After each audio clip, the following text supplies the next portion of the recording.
Persona 5 is an extremely personal game, and with it comes a host of varied and interesting characters that each come with their own unique appeal. This can exist in the form of their design, their outfit, their history, and their personality.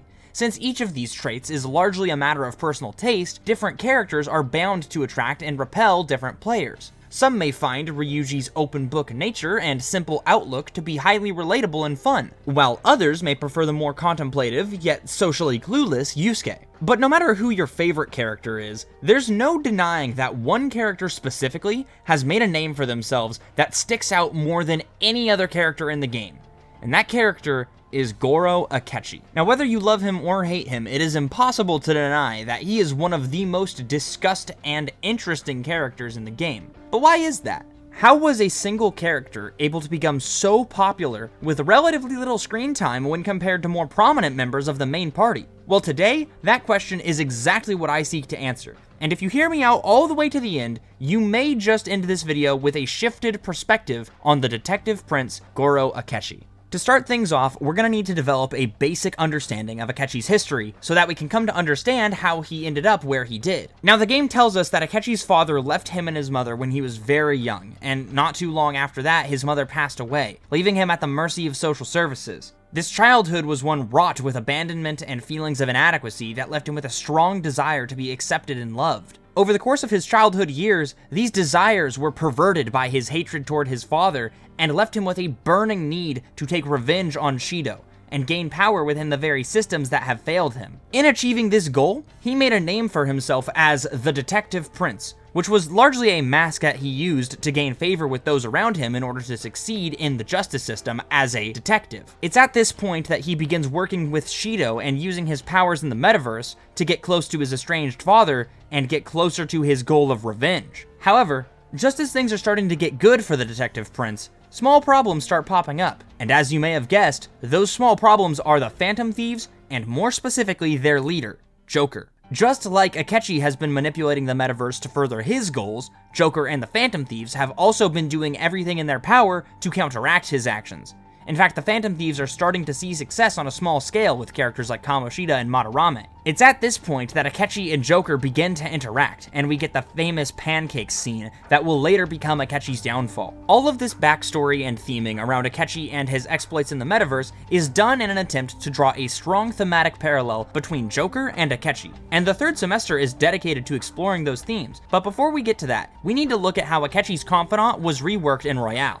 Now, right off the bat, we can see that the game wants us to put some thought into Akechi, because his confidant, like Maruki's, is mandatory for getting the true ending. The game will not show you all of its content unless you at least put some effort into developing your in-game relationship with Akechi. This is done for two reasons. One, story, and two, theming and subtext. Starting with the more obvious of these two reasons, obviously Akechi is a big part of the third semester, and having the extra scenes with him provides the player with more information on why he appears in the third semester. This is necessary to keep the plot feeling cohesive and natural. While every aspect is not explained in excruciating detail, we are given enough information to understand roughly what's going on and why he is there. But on a more thematic level, the real reason that we get to see more of Akechi in the first two semesters is so that we, as the player, can develop an understanding of why Akechi is the way he is, and understand him as a tragic figure misled by his choices and ideals, rather than an entity of pure evil designed to push the plot forward. This is perhaps one of Royale's biggest improvements on the base game,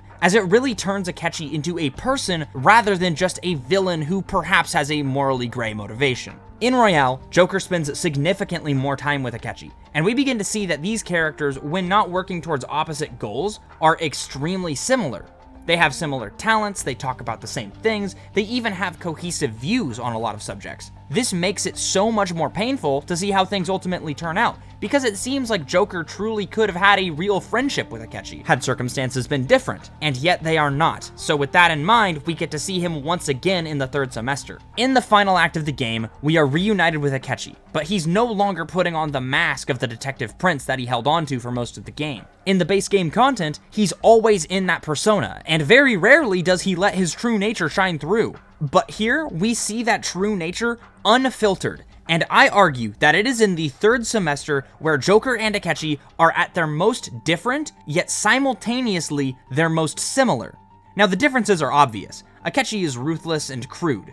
He has little patience for those around him and is disinterested in what he considers to be trivial matters, such as relationships and the greater good. Now obviously, these things are morally antithetical to Joker. But despite these stark contrasts, they both agree on a few key things. No matter what their reason, Joker and Akechi both agree that Maruki must be stopped at any cost. They are both vehemently determined to work towards the destruction of Maruki's reality, and in that sense, they are finally united in their goal. The third semester finally allows us to team up with Akechi, not the Detective Prince, but rather the real Akechi, and we see this reflected in his new persona and metaverse costume. No longer does he don the facade of Robin Hood and the white and red getup that goes with it, but rather his true nature and true persona are on full display. We see him use Loki the Trickster as his persona, and don a black and blue outfit adorned with spiraling stripes fit for a court jester. All of that is alluding to the concept that Akechi is the same as Joker,